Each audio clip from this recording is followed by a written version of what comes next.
Glad to be here for a large session today. Obviously, a topical situation, and we're glad to have Jun Palafox here. I'll describe Jun a bit for us. Architect and urban planner, and recently elected the president of the Management Association of Philippines, the nation's arguably the most prominent business association.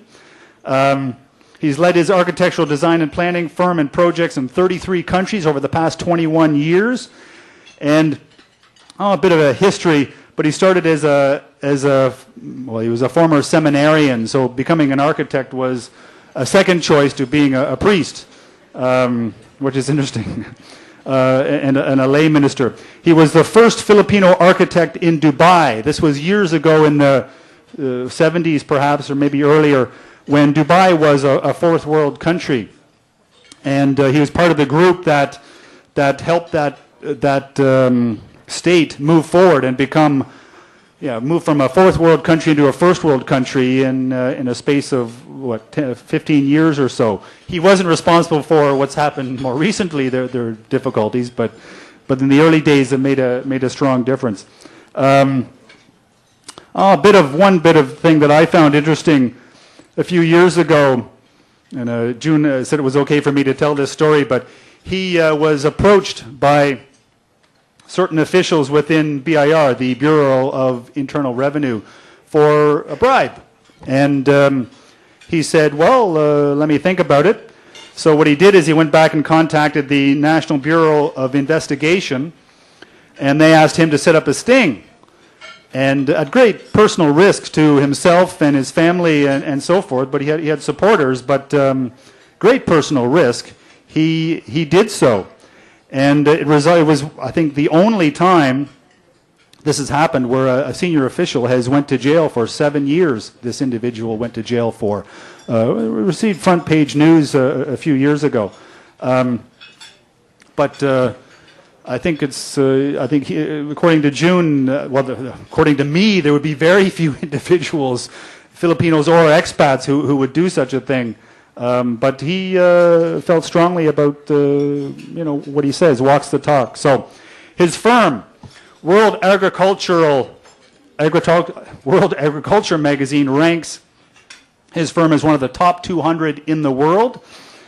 It was the only Southeast Asian firm included in their list of top 200. This is a London-based organization. Winner of People of the Year award from People Asia magazine. He's obviously a prominent fellow here. These are two magazines from just the past 2 years where his smiling face is on the front cover as the feature of the edition.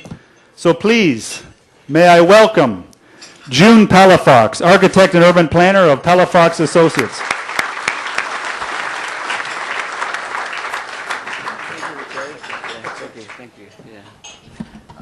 Thank you, Richard, for the generous introduction, and thank you for being here and for waking up so early and had to queue up. And sorry for that. Thanks for inviting me here. And I have a lot of friends here. Even many members of the Management Association of the Philippines are here. And not everybody was mentioned, like Robinson's Land was the first to arrive, and welcome. It's an honor and a privilege. I hope I'll be able to deliver what your expectations are. I was asked to talk about urban planning, architecture, and real estate development, addressing the disasters. Can we start from the start? Maybe I start with the good news. I just came from 2 weeks ago. Macau hosted the Asian Association of Management Organizations. So I represented MAP in the country, and a pleasant surprise for me, a Japanese expert resource speaker. He announced to the Asian management organizations that the Philippines by 2025 will be number 19 in the world's economy. Number 19 by 2025. Then by 2050, we'll be number 17 in the world's economy. And we'll be overtaking countries like Malaysia, Singapore, and so on. And provided we have good governance and address corruption. Yeah, these two things. And it was a pleasant surprise for me because Japan would slide down. Number one would be, if I remember it right, by 2025, they're still number 3. But 2050, Japan will be number 6. They will be overtaken by, of course, China. China will be number 1, US number 2, number 3 would be India, number 4, Russia or Brazil, and number 6 would be Japan. And Indonesia and the Philippines will be in the top 20. But we have to address good governance and corruption. Yeah. And I was asked to present the Philippines, and I told them, the clarion call of the president, I hope it's not just a slogan. When there's no corruption, there's no poverty. And I know the expectations are very high. And the Management Association of the Philippines, maybe one reason why an architect was elected, we came out with what would be the theme for this year. I'll be president only for 1 year. The first non-MBA graduate, non-finance guy, just an architect to head the 60-year-old organization. I put forward our theme for this year, designing an architecture of integrity for our country, or planning a nation without corruption. After I was elected president, they asked me to drop the words architecture and planning because I happen to be an architect and urban planner. So the theme of the Management Association of the Philippines right now for this year is mapping a culture of integrity, addressing the country's 3 major challenges. Corruption, number 1. Hopefully we'll have good governance. Number 2 is criminality. We hope we'll have better peace and order. Number 3 is addressing climate change. We'll hope we'll have a better protected and enhanced environment. Because, and in Macau, the AMO, Asian Association of Management Organization, they asked me how could that be? Philippines number 17 by 2050, number 19 by 2050, and explained to them, we used to be number 2 in Asia after Japan, 1935 till 1950s. And I think that's why the Asian countries voted Asian Development Bank to locate in the Philippines. And we're competing against the Shah of Iran, very financially capable, and Tokyo. And I was told Tokyo, Japan agreed only to have ADB located in the Philippines because Tokyo is the biggest donor, provided the president will always be Japanese. So the rest of the world had confidence in the Philippines. And we are 400 times, the land area of the Philippines, 400 times the size of Singapore. We are 350 times the size of Hong Kong. We are 8 times the size of Taiwan. We are 3 times the size of South Korea. And if you look at the map of the world, we are, many centuries ago, the center of trade and commerce was the Mediterranean. And then the last century was the Atlantic Ocean. This century, Bill Gates said, is Asia Pacific, and among other experts. And if you can see the map of the world, rotate the map of the world, the Philippines is right smack in the middle of the region, Asia Pacific Center. And it's no wonder we were the hub of Spanish Europe for about 350 years.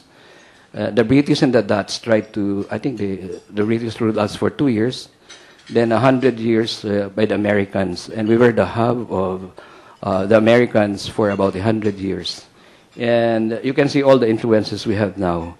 And we're right geographically in the strategic center, if you rotate the map of the world. Unfortunately, most of the maps of the world are edited in Europe and the US, so we're made to be in the Far East. So, and it's more strategically located than even Singapore or Hong Kong or Malaysia or Indonesia. Just location, location, location. We have a lot of real estate developers here. And also in Southeast Asia, we're a gateway to and from the Pacific, both sides of the Pacific. And we are number 1 in the world in marine biodiversity. We are now number 1 in sailors. We've overtaken the Greeks. I like to believe we are number 1 in musicians. Any hotel elsewhere in the world, you see a Filipino band. I was told we are number 2 in the world in BPOs and call centers. We've overtaken many countries. And I was told the voice call center, I don't know how true this is. We may have overtaken India already. I heard we have. Yeah, thank you. So we have overtaken India and the voice call centers. And then we have the third longest shoreline in the world, longer than that of the USA. Many countries, they go to war because they don't have enough waterfront, like Iraq invading Kuwait. And the 2 world wars, some countries wanted more waterfront of the Atlantic Ocean. And in Dubai, I was an urban planner in Dubai from 77 till 81. Dubai only had 70 kilometers of waterfront, and they were all sold out. So Sheikh Mohammed had to do the Palm Islands to lengthen the waterfront of Dubai by 2,000 kilometers more artificially. And we have that great development potential, but unfortunately in some parts of our country, we treat the waterfront as like Pasig River, back of the house, not front door of development. We are number 4 in the world, I was told, in gold. We're number 5 in the world in mineral resources. We're number 12 in human resources, and the Filipino expat rate is the preferred employees of kings, queens, sheikhs, royalties, developers, schools, colleges, hospitals, cruise ship, what have you. And we have all these advantages, and I have a long list. But what happened? Corruption, criminality, and climate change. And we really have to address this head-on and seriously. And criminality, Management Association of the Philippines, we created 25 task forces as counterpart to government agencies, so we can be more proactive. Like we have a big group, anti-corruption group, and one of our members is the mission head of the USAID against corruption. And for 43 years, he was an expert against corruption in Latin America. And he was telling me that in Latin America, politicians, just like some of our politicians here, sometimes the one in putting forward laws against corruption are just camouflaging their corrupt practices. And some of those legislators who put forward environmental protection are actually beneficiaries of illegal logging. And those who are putting forward, this is Latin America, and that it may be happening here, putting forward again anti-drugs may be actually beneficiaries of drug trafficking. And criminality, I just found out that 70% of our policemen are squatters. How can you address criminality when 70% of your policemen are squatters? About the same percentage our soldiers are. So yesterday I was invited by the military to give a talk on best practices. And MAP, we spent $500,000 to train the Philippine Military Academy on value formation, the 7 habits of value formation. So we really have to look at the roots of the problem. Climate change, will be victims of, we are very vulnerable to global warming and climate change. So instead of just addressing mitigation, we were with the World Bank yesterday here, we should do adaptation. Like if you cannot relocate from flooded areas, maybe you just build houses on stilts, city halls on stilts, highways on stilts. Just allow flooding to go underneath. And we're planning that for Marikina and Cagayan de Oro. We build above the floods. My people put together 300 slides. We just reduce it to 194. So I'll do 8 seconds per slide from now on.